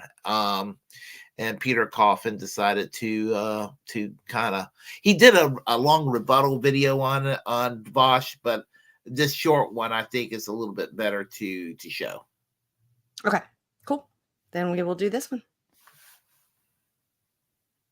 Vosh, right? Yeah. Wow. So the thing that happened with Vosh is that for years and years, intentionally or not, he has made an argument that has painted, let's just say, very inappropriate content involving children as not so bad by relating it to another thing, which is child labor. On a stream, he accidentally exposed a folder filled with lolly porn, which is anime child porn. It's probably like there are people who like don't call it child porn. And it's like, well, if you're drawing porn with children in it, it's still kind of child porn. I mean, is it directly exploiting a human child? No, but like, now we'll talk a little bit about why that's wrong. Obviously, it would be insane to mention that and not, but there's a lot more to talk about here. So I got a documentary coming out on February 24th called Plato is a Bitch, AI and Bomber Guy. Link in the description to that with very important documentaries. That documentary was already being written before H Bomber Guy made plagiarism and YouTube. And his video fit so well in with the point of that documentary. I made my part 2 about plagiarism and YouTube. I'm also in the process of writing a horseshoe theory documentary. The basic thrust of that one is going to be that horseshoe theory, which we've all been saying is so wrong all these years, including me. I've even done the fishhook theory. That's the right one. What I've realized is that horseshoe theory is entirely correct if you take the left and the right both as justifying ideologies for capitalism and or class society. The left started with the French Revolution. It was the people who were in the left side of the room in Parliament, the people who supported the bourgeoisie, the capitalists. So yeah, we dichotomize political theory by left and right because the guys who basically started capitalism sat on the left side of a room. I actually think that's incredibly stupid, and I am profoundly irritated by the left-right shit at this point in my life. But I think it was always eventually going to come back to this point as long as there was this left and right deviation. Left and right both function in the way Lenin put it as deviations. History only moves forward, right? And that doesn't go backwards. Even if it does something from the past, even if it echoes things and goes backwards, that is still history moving forward. And conservatism and progressivism are both idealist tendencies which attempt to direct the flow of history. They both have ideas of where things are supposed to land, and they both try to make things land there. They try to manifest the world. That's idealism. It's manifestation. It's the secret. It's stupid. And people often view the left deviation as good because it wants progress. And from a purely aesthetic point of view, yeah, I want progress too, and I think everybody does. But I think a good reason to view them as deviations is because rather than keep you on the train track, so to speak, they derail. They push us away from just getting stuff done. And this is where the Vosh shit starts to slide in. So the Red Scare was this period of American history in which any bit of anything that could be construed as possibly communist was demonized and attacked. And the Congress for Cultural Freedom compatible left 1960s hippy-dippy bullshit basically responded to the Red Scare by saying, yes, but it's good. You guys are a bunch of communists, and that's horrible. Yes, but it's good. Communism is about abolishing the family. Yes, but it's good. Communism wants to level all current institutions and bring everything down to nothing and start again. Yes, but it's good. See, that stuff isn't actually true of communism. Communism is about progress, building, resolving contradictions that are in the way of making more things. People love calling me a contrarian, but like this is kind of some kind of amazing contrarian point of view where instead of contradicting, you contradict by agreeing. So the reason why Vosh getting in trouble for what Vosh has gotten in trouble for, and he's still retaining a fan base and defenders, it's because Vosh is an actually accurate representation of the left. Yes, but it's good. And all of this talk about really inappropriate content involving children, it doesn't really matter because Vosh will continue to tell us that he was only using child porn to make an argument about something else. And that's true. He was. If you do look at the context of his arguments, the reason he continually brings up child porn, at least in most of the clips, is to say that mining cobalt is also child exploitation, and therefore buying a phone is the same thing as having child porn, I guess, which is, by the way, an argument that I don't buy at all. Like, child exploitation is bad either way, but I don't think you have the same kind of direct individual emotional and mental harm from working in a mine that you do from being raped as a kid. Call me crazy on that one. But that is the vector that the yes, but it's good mechanism executes on here. Yeah, Vosh is talking about child porn, but it's good. The fact is, though, he was caught on stream with a bunch of lolly, again, cartoon child porn, in a folder on his computer. AI generated lolly, which, by the way, everyone who's totally insane is concentrating on that. Like, if you care about whether the porn in question is AI generated, you are so far removed from how normal people operate that you don't even matter. Also, AI is awesome. Watch Plato is a bitch. AI and Bomber Guy, again, coming out on the 24th. Links in description. But because Vosh has that yes, but it's good thing, this little slip up doesn't really matter. Not to the crazy leftists, anyway. Like, yeah, there's going to be some people who say we shouldn't have people like Vosh representing the left. That's bad. They're acting on an impulse that is correct, which is, again, that no normal person would possibly ever even want to talk about any of the crap that Vosh talks about. But again, like, he's just a version of the same ideology they have, which eventually just derails any revolutionary or radical or whatever word you want to use for people who are tired of how things are. It just diffuses that kind of energy amongst a bunch of random shit. Idealism does that too. I don't know if you've ever seen Vosh make a hypothetical to explain some high-minded concept he's got. That shit is such a huge waste of energy. And the dueling intra-left fandoms that end up having arguments over this, they're doing exactly that. They're diffusing the energy that people have over how things are not good in the world over this. Yeah, it's not bad to know what's going on and kind of understand your own viewpoints on it. I certainly am attempting to do that myself. But it's kind of like what happens when somebody goes and takes a shit in the middle of the floor. There's now a shit in the middle of the floor that you have to clean up. Big old stinky turd just sitting there. You can't just ignore it once they've taken the shit. Otherwise, what's wrong with you? And that's why it is actually important to try to unwind the various culture war shit in a manner that demonstrates how it goes back to justifying ideology. You have to at least address it, and to address it, you have to understand it. But basically, Vosh sucks. Vosh is an example of how leftism is a pro-capitalist ideology, both in the way that he spends a lot of his time defending state positions, and even in this situation has said, well, I can't let this bother me. I have to get Biden elected. As if you, cunt face, hexagon glasses bitch, have that much effect on the world. Shut the fuck up. Go jack off to a video of a cartoon horse fucking kids, why don't you? These people think that they have the ability to dictate the flow of history. They don't.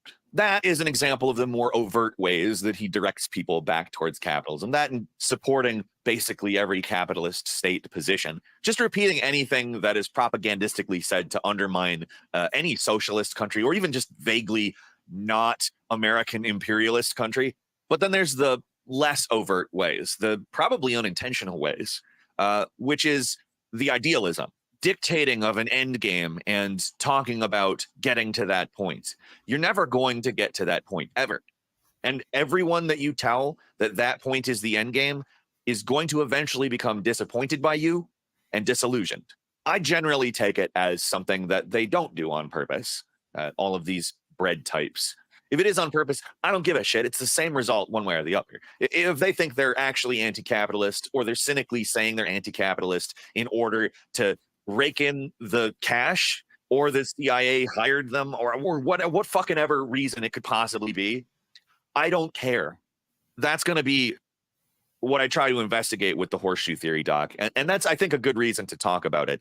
A good reason to talk about Plato is a bitch, AI, and Bomber Guy as well, because it came about in a very similar way to the way this is. I think that this Vosh controversy slots right in with the horseshoe theory thesis.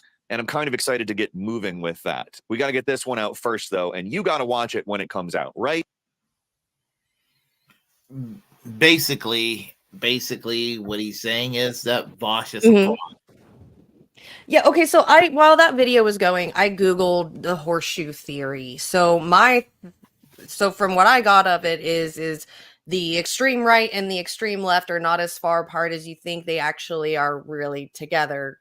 They're kind of like the same kind of person. Vosh is like the farthest from extreme left that you could possibly get. Like, he's the most like milquetoast centrist libtard out there. If there's anyone other than like Kyle Kalinske on the internet that's like going to be pushing for Joe Biden to get elected this coming up election, it's going to be Vosh. Like, I don't understand how he thought that guy is super, super lefty. And I don't understand how that coincides with the horseshoe theory. But yeah. Well, Bosch gets the aesthetics. Never bought into it, but he does get the aesthetics of being this far left figure. And certainly maybe on some cultural issues he may be what have you. But you know, Bosch is basically he's bad for the left because of what he did. Makes everybody on the, and he touched on that in that other video, that he's going to make the entire left look like that they're cool with, you know, with bestiality and pedophilia, when that's not the case. And Bosch also knowingly or unknowingly throws a monkey wrench at the left. Basically, you know, anytime the left really wants to usurp itself and try to fight for what they believe in, he tries to basically throw a ice cube in that bowl of hot soup, if you will. Who, Vosh does? Yeah. When does he throw an ice cube in the hot soup? Like force the vote. He was opposed to force the vote, for example. Opposed to it? Yeah. Okay.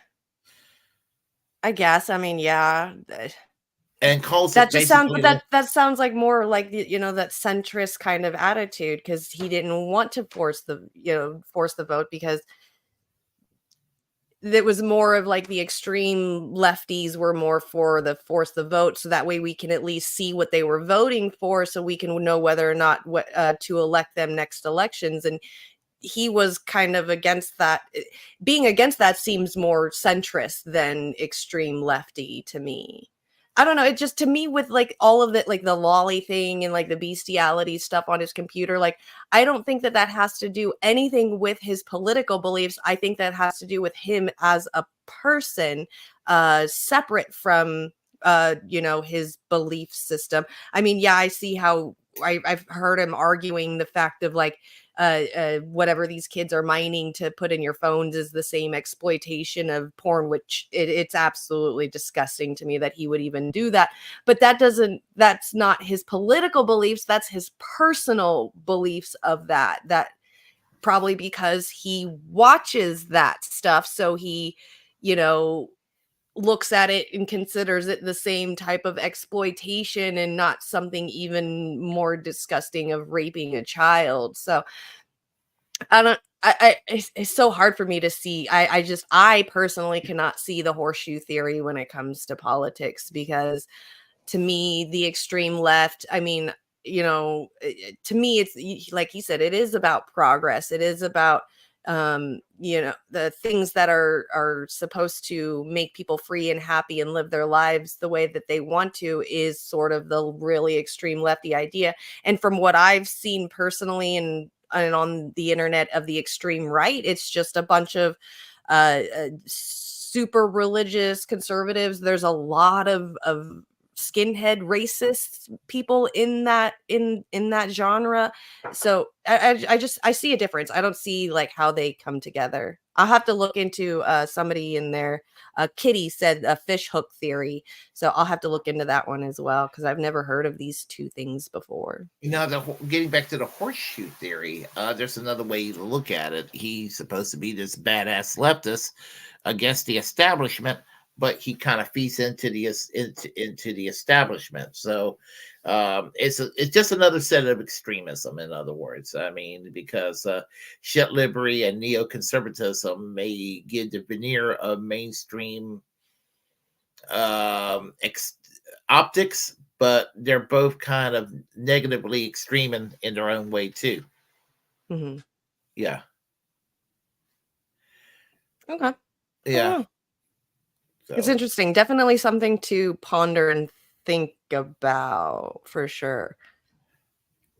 Yeah, I mean, there's I think there's like parallel rows of extremism.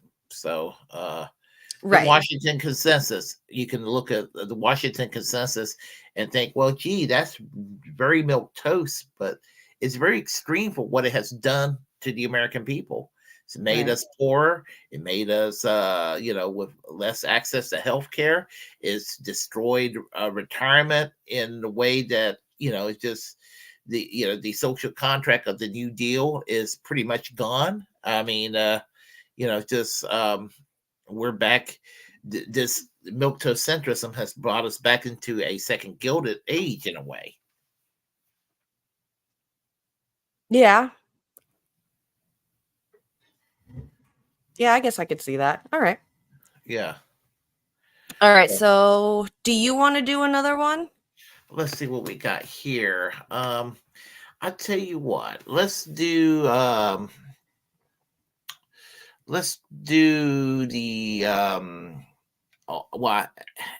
it's terrible subject, but let's see. Let's go ahead and let's go with this one over here. Russia hitman targeted Tucker Carlson from the Jimmy Dore show, because I think that needs to be talked about too. Okay. Tucker Carlson got targeted. Yeah, and he just got recently added to the kill list. Oh, for Ukraine. The Ukraine kill list. So I think that's Okay. Yeah. Patriot Voice tweets out, confirmed a Russian working with the Ukrainian Special Services was tasked with assassinating Tucker Carlson on his visit to Moscow. Did you know this, Kurt? No. He was tasked with setting up an explosive device under a car located in the underground parking garage of the Four Seasons Hotel where Carlson was staying February 1st through 8th. The man was recruited by the main directorate of Ukraine during the month of November 2023 with a promised payout of $4,000. That's it. Well, you get what you pay for. You get what you pay for. Upon completion of the task, he failed at the preparation stage and then was forced to confess after he was detained. So he screwed that up. That's enough money to overthrow Venezuela. A one-man army. So I don't know who, when this guy says confirmed, I don't know. Can you see if it's confirmed by any what they would call established news sources, Authoritative sources. authoritative sources. Now he does have two authoritative sources, which is the siren emoji and the He does have a siren exclamation emoji. point sign, and of course the three shocked faces. So we have preliminary verification that the story is correct. We're just going to double check with authoritative sources. We're just going to double check with the billionaire-owned people who lie to you about everything to make sure, see if they've reported this. Because I got to say, if that is confirmed, I'd like to know where in the hell the money we sent to Ukraine went. $4 If that's grand. their big, that's what you allotted for the big hit. Yeah. So he makes a couple of good points here. Patriot Voice says, is Ukraine's special service really just the CIA, or are they working with the CIA? A little column A, a little column B. And he says this means a foreign country, Ukraine, was involved in initiating an act of terror against a U.S. citizen. Well, they killed one in prison. Why not do it? They did, right. They did with Ukraine Gonzalo already Lira. killed Gonzalo Lira. A guy never thought much of or liked or whatever, but I can't believe an American could be they just tortured to death by a country we give money to. All the money we give, I should be able to say whatever the hell I want. So let's watch this.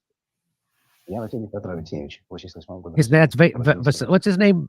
His name is Vasilev. Vasayev. Looks a lot like Vaseline. Alexevich. Vaseline Alexevich. They just interchange those names. He was born in 1988 in Podolsk. In Podok. And here's what he has to say. In November 2023, I was recruited by the main directorate of the intelligence of the Ministry of Defense of Ukraine via the internet. Oh, that's why the internet's bad. I was trained in working with special communications, collecting and detonating explosive devices, and working with caches or caches? At the Apex Technical Assassination Institute. You get to keep your own tools. On for January $4,000 a month. On January 31st, he received, according to him, I received a task from the curator to pick up an explosive device from a hiding place and use it to blow up a car. What was promised to you? Money, $4,000. Where the explosive device, wait. Where the explosive device was supposed to be used. Where was it? He says, under the parking of the Four Seasons Hotel in Moscow, I was supposed to pick up the explosive device from a hiding place and place it under a car. Oh, God, they talk so fast, these Russians. Who was it planned to be used an explosive device against? I wasn't told. Do you know who the target was now? Yes, American journalist Tucker Carlson. What went wrong? Oh, I'm a moron. I mean, look at me, dude. I didn't really graduate top of my class. I'm not Jason Bourne. He looks like Dimitri Martin is what he looks like. He does look like Dimitri Martin. Hi, Dimitri, did you do this? I just saw Dimitri. Now, I didn't know he's all jammed up. I was detained at the preparation stage. I'm sorry for what I did. So there it is. That's a real bizarre. I mean, I can't tell if it's Does it surprise you, Kurt? No. It's like such a they have it's real off the books operation. It sounds like this one word is way off the books for $4 grand. $4 grand. This is like the Venezuela, like, yeah, take a shot at it. Sir, I think for remember Venezuela? $4 grand, and you give me 4 good men and some guns, and I will take over the entire nation of Venezuela's government tonight. $4 grand. Let him try. For 4, well, what is that in what's their money called? Russia bucks? So bluebirds or something? Rubles? Oh, not bluebirds, it's rubles. Is that what they use in Russia? Rubles, yeah. Is it? I was close. So 4,000. I wonder how Tucker feels about this. Well, I'm just like, it's so bizarre that I'm like, if it's like a made up thing, what is the purpose of this? And if it is real, also, what was the purpose of that? Like, I don't understand any angle of this. So what they're going to say is that this is Russian propaganda.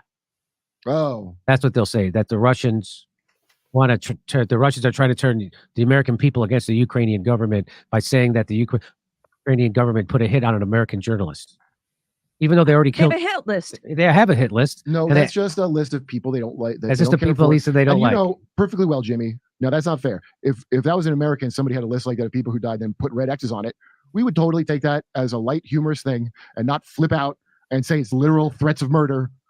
We would be real cool about it. Ukraine's just having a few yucks.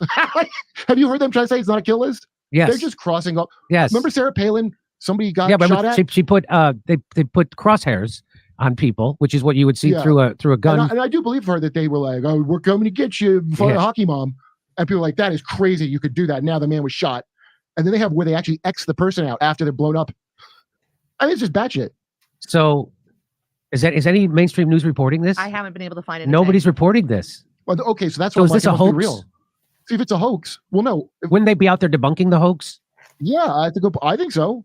Oh, look at Putin's pathetic attempt to show. Oh, see, I killed that guy, but they just try to kill Tucker Carlson. See, and then he trots out this guy who looks like. I bet you that's how the mainstream media is going to report this. That this is just propaganda by I would Russia. assume they would, but if they're not reporting it at all, then I'm like, that's more. I'm like, what?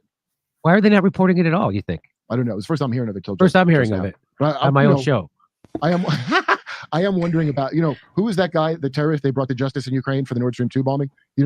Nobody. Yeah, no, they got this one guy that was really corrupt that was in the low-level government. No, are you kidding? Not at all. I thought you knew. No, ladies and gentlemen, we got him, and he admitted to it, and he looked like a loser like this. So the most we could say is that he's being detained under the suspicion, I think, of preparing a terrorist attack. A native of Podolsk. He said he's acting on. So this is. Oh, is it his hoax and nobody else's? Well, he's being detained. Well, if you go and say I was going to kill this visiting person and all this, like they're going to question you a little bit. I mean, they're going to No, they said I don't think he turned himself in. They say, from what I keep reading on Twitter, is that he was detained at the preparation stage, which is different than the preparation H. I was going to thank you for answering my next question. Is that different from? So Tucker Carlson. We know that the security state, the United States NSA and the CIA are monitoring him. They already released his texts. Yeah. Well, that was a very damaging interview to America, and I'll tell you why. Not because of anything Putin said, but just watch the whole him talking back and forth, and then immediately watch some video of any of your leaders from your country, and you will lose your mind. Yes. I mean, because of because we have how pathetic children show hosts pretending to be leaders of things. So clearly we do. So that kill list that they say isn't a kill list. Yeah. Is Myro Tveretz. I don't know how you say this Myro word. Tveretz freedom list. I know of it. Yeah, it's a freedom list. So if Ukraine did this, a lot of people are going to speculate this was the CIA trying to take out. Be this lame? Yes. Oh, what am I saying? Yes. We're trying to get Castro 600 times, right? Yeah. The number 6. Can you imagine if you're Castro? Like, at what point would you maybe just get? To be fair to Castro, a bad guy, you think you might get a little paranoid by, like, I don't know, the 400th time? Look what the CIA. Look how bad they did the Bay Pigs. Look how many times they tried to kill Castro. Really, it was several hundred times, right? Well, they protected us, after the one thing with 9/11. And then look how lame their last Venezuela coup attempt was. Well, I thought that was like, you're always looking for a deal, and like I know a guy says he could do this, and it's like, okay, you add up like, what do we lose if maybe he does it? We have total deniability if it fails, right? Yeah, yes. Like he looks like Lee Harvey Oswald. Like, he does. He looks like a patsy, right? He looks like he's got patsy face. He's got patsy face. This guy. I just saw Dimitri, and by the way, still looks the same age as last time I saw him. But that's amazing, isn't it? Yeah, I was like, so that's interesting. It's not even on the news or anything that Tucker is part of this kill list now at all. You don't ever hear about the kill list from the mainstream media. I mean, you really don't. No, you don't ever hear about it. This is why I talk about it all the time myself, because I mean, it exists. I mean, it exists, and other mainstream outlets around the world may mention it or reference it, but you don't really hear the mainstream media talk about it because they. But they're also the mainstream media is covering up the neo-Nazi connection in the Ukraine. I mean, I remember when the coup took place 10 years ago, they did mention, oh my God, there are neo-Nazis in the Ukraine. But now, they act like, oh, they're like a bunch of skinheads in Idaho. No, they're not that big a deal. I mean, they just changed it around, but the CIA is basically exporting this. In my opinion, they're exporting this because they're not allowed to do this to their own people in the United States. But so this Marabarets is just that's how it's pronounced. It's basically the CIA exporting their dirty work abroad. So they got Gonzalo Lira and recently and think about how Alexander Navalny is made to be a heroic figure when it was found out that he was an obscure figure who was an authoritarian nationalist in Russia. Right. I hate hearing about the kill list thing because it always reminds me of in the Harry Potter movie, Voldemort had like a kill list of people, and whenever somebody would die, they would put like eliminated or something across their face with a stamp. And it just reminds me of that. Like, it just makes me think that like the leader of Ukraine is Voldemort, and he's just got this list of people he wants to murder. I mean, I even heard like Greta Thunberg was on that list. So Yes, she is.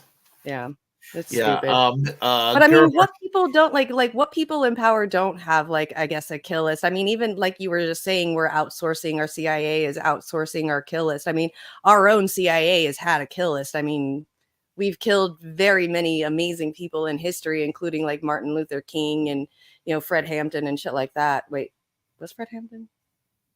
Anyways, we've killed amazing people in history that did really good things, and we're doing really good things. So we have our own kill list too. So it's not like we're innocent in that either. No, no. The CIA is responsible for not just Salvador Allende's death in the 1970s, but rumor has it that the CIA has its hand on the murder of. Well, he was found dead in 1974. The Prime Minister of New Zealand, Norman Kirk, and he was protesting against nuclear weapons testing in the South Pacific, and that was considered no by the U.S. Government. So they ended up. Well, the rumor is that he was poisoned by the CIA. That they had him poisoned, and Right. yeah. So but this kill list, I mean, it's very it's both it's fucked up, but it's almost comical. Not comical in the sense that this is great, ha ha ha, but it just kind of like, we tolerate it. It's not talked about in America. It exists, and people look at you like you're crazy when you mention it. Mm-hmm. Yeah. So Yep. and so I mention it. I mention it a whole lot, probably more than I should. But the most comical part was Henry Kissinger being on the kill list. Mm-hmm. Yeah, I remember I was on JB Font show last summer. We talked about the kill list. This is when Aaron Mate and Anya Parampil just got on the kill list, and I mentioned that Henry Kissinger was placed on the kill list. Yeah. And it's a very, very, very not surprised when everybody hears that Henry Kissinger. And I was like, I said, I was shocked myself. Mm-hmm. Apparently, Right. he favors negotiation. So, even an asshole like Henry Kissinger probably was thinking, well, we should have a nuclear war. I mean, maybe, he had a change of heart in his older years or what have you. But he's still was a war criminal piece of shit. So, Yep. Exactly. I'm surprised that this kill list isn't more public, but I'm not surprised at the same time. So yeah, same here. Yeah, and I just wish that people be realizing this, because uh, I, I mean, one more reason why we should not be getting involved with this war in the Ukraine, this proxy war. yep, I completely agree. And then here comes Ghost of Henry Kissinger. Hello there, Mr. Kissinger. How are you doing, the ghost of Henry Kissinger? That means Rick's around somewhere. That's right. Yeah. Okay. So that's pretty much it for the day. I did have a short one about Wendy's coming out with this new like dynamic pricing thing. So just keep your eyes, like if you're a fast food eater or whatever, just keep your eyes out on the menus and the prices. If menus start to become digital more often at stores, just try not to go there, because they are probably going to be doing dynamic pricing.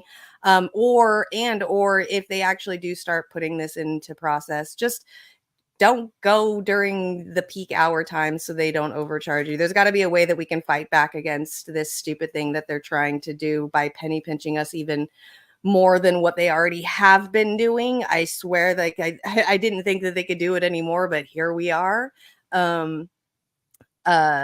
So yeah, just keep your eye out for this. If you're a fast food eater, just know that it's already in talks. And also, I want to tell the CEO of Kellogg's to eat my ass because he is telling people that they can't afford dinners anymore. So to start buying cereal and eating cereal for dinner, because apparently buying cereal, milk, and some fruit is a lot cheaper than buying a full quart, like a dinner for a family. And instead of, actually paying his employees a living wage, or, maybe lowering the prices of food items, that would probably be better than telling people to eat cereal during dinner time. And that's only one fucked up avenue of that. And the other one is, as a stoner who eats cereal for dinner, fuck you, Mr. Kellogg's. I've already been doing it for years and I still can't afford dinner. So fuck you. Okay. Just saying. I as somebody who's pro smoking pot, I want to say I agree with you. Yeah, I know. And out of all the cereal owners like in the world, you're going to tell me that the most bland, basic cereal owner, who probably the only people that eat his fucking cereal are old grannies who barely have any teeth anyway, are eating his cereal. Kellogg's, come on. That's like Raisin Bran and shit like that. Like, don't sit there and tell me what I should be eating when you're just trying to get more people to eat your cereal, because the only ones that can even stand it are probably the ones that don't have any more taste buds left in their fucking body. So fuck out of here. Yeah. Exactly. CEOs need to shut the fuck up for real. They really do. They need to stop telling us how we live while they're out there in their second yacht and their fucking mansions and private jets and shit like that, while we're out here suffering. Like, you think that I buy avocado toast because it's expensive? Like, fuck you, bro. Well, I will say this. I'm not going to mention the company, because the company that's involved, the company I work for, is owned by the company that did this. So I don't want to get in trouble, my job in trouble, saying this. But when we had the bonuses from the COVID that was taking place, gosh, 4 years ago, how times fly. The CEO almost a year later said, "Oops, I'm sorry, we didn't mean to give you the bonuses. I think that we're going to try to get the bonuses back." And there was a big outcry over this company, not to be named. And the CEO kind of, he decided, okay. I mean, it was like public pressure, because everybody thought that was really fucked up. So I had to, Go ahead. yeah, Go ahead. I was just saying, yeah, I people say people moderate when they get older, and I was pretty much a milquetoast social democrat most of these years, but I am significantly more anti-capitalist these days, because my union was taken away from me 6 years ago, and I'm pissed. I'm still pissed about that. Good. So Good. yeah. All right. So Ed made a really good question, and we'll end it with this. What is your favorite cereal? Mine? Yep. Oh, it is a Kellogg's cereal, but it has a little chocolate. It has some chocolate, little tiny chocolate little bars that I cannot think of what the name of it is. It's like almonds and all of that mixed with some chocolate bits in there. It's actually pretty good. That, like the Honey Bunches of Oats ones? Yeah, with the chocolate in it. With the chocolate pieces in it? Okay. Yeah, that's actually pretty good. All right. I switch cereals a lot because I love different cereals. As of right now, my newest one that I'm eating obsessively, Cinnamon Toast Crunch, just came out with a new cereal where there's like this vanilla cream inside the like the little cereal pieces. So they're like they're poofy instead of, like they're the little flat Cinnamon Toast Crunch things. So they've got like this vanilla stuff inside, and I am obsessed. There's also another one called Crave, which is the same, but it's got chocolate on the inside of them. Those things are amazing. I'm obsessed with them. I can't stop eating them constantly. That's where my cereal is right now. That vanilla filling sounds really good. Yeah, it's so good. Whew, I'm gonna get diabetes just from cereal. I'm telling you, it's diabetes from cereal and cookies. It's gonna kill me. Yeah, I'm kind of cut back on that during Lent. So Yeah, just see Oh, if I during can lose. Lent. Huh? Nice. You said during Lent? Yeah, I'm actually cutting back on meats and sweets during Lent. Okay. Yeah, Okay. and And you celebrate Lent and all that? yeah. But Okay. It was yeah, interesting as I was like, I think it was February 14th on Valentine's Day when I had to go get a new phone or somewhere around there. yep. Um Ash Wednesday. Okay, yeah, because I was walking around and I was noticing people had this like black cross on their forehead, like everywhere. There was so many people that had it, and I was like, "What's going on?" And I was like, "Oh my gosh, it's Ash Wednesday." I mean, I'm not religious, so I had no idea whatsoever or anything. It was just interesting to see how many people go out in public with no like, that's just their thing. They're like, "Let me have this black cross across my forehead. I'm good to go." I'm like, "All right, Yeah, get it." for many years they'll make fun of me at work when I come in. They'll be like, "What's that black smudge on your forehead?" It's like, you Yep. know, Yep. and just like it's Ash Wednesday, so I'm not Yep. like a religious, like overly religious or anything like that. I don't want anybody to get that idea, but Yeah, you just do yeah, the holiday traditional stuff. yeah. So I'm pretty lukewarm. Okay. You have an alarm going off? Yeah, it's in the other room. Give me 2 seconds here. Okay. Okay. Cookie Crisp was insane. I do love some Cookie Crisp. That was, yep. I'll get that for sure. You're a sucker for cookies. I know. I like my obsession for cookies has been so long. Like I remember when I was pregnant with my second daughter, I ate so many fucking cookies during my pregnancy that my doctor told me that I had to cut down on my cookie intake because I was getting gestational diabetes, which is pregnant diabetes. And having that apparently increases your chance of getting diabetes when you get older. So I had to stop eating so many cookies because I ended up getting that. My grandmother had that, but she wasn't Gestational diabetic. diabetes? But she was never diabetic when she got older. Okay. They just say there's a higher chance of it because of that. Yeah, Like it increases the chances. I'll probably never get diabetes. I don't know, but does it run in your family? no. Yeah. Heart clogging does. So Yeah, only one person in my family was diabetic, and that was my great grandfather, and he got it late in life. yeah, no, I don't And know anyone in my family that has it. let's see, my mother's side, strokes run pretty rampant, and on my dad's side, they got the clogged arteries. But so far, knock on wood, no diabetes. But of course, it doesn't really run in the family. The I don't have a cholesterol problem as fat as I am, and that's a good thing. Only thing Mhm. that's wrong with me is the doctor tells me get the weight down and to get rid of the blood pressure. So Right, right. yeah, and I'm ugly as hell, but I can do something about the weight, and I can do something about blood pressure, I guess. That's horrible. Don't say that about yourself. That's Yeah, mean. You're not ugly. Come on. I'm All right. just I'm being silly. Uh, I limit in my cookie intake by 1 serving size per day. Yeah, like an entire box. That's me. I'm trying, but I can't. I can't help it. If there's cookies in this house, it's over. I'll still eat those motherfuckers. Same here. This is why I don't really go out of my way to buy sweets, and I do. I do. the only I've time I got buy, only I've time got I sour gummy patches, gummy worms in the fridge right now waiting for me that I bought last night. the only time I buy sweets around the holidays, when my family comes to visit and everything. I mean, I'm gonna make sure they're squared away and all that.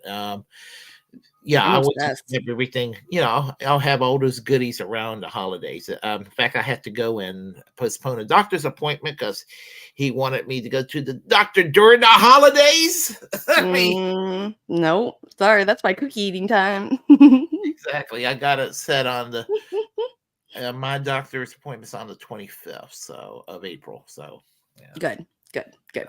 All right, what do you got going on for this week so we can get out of here? Well, hopefully I'll stream if I get the energy this weekend. I guess there will be a secret show tomorrow. Mm-hmm.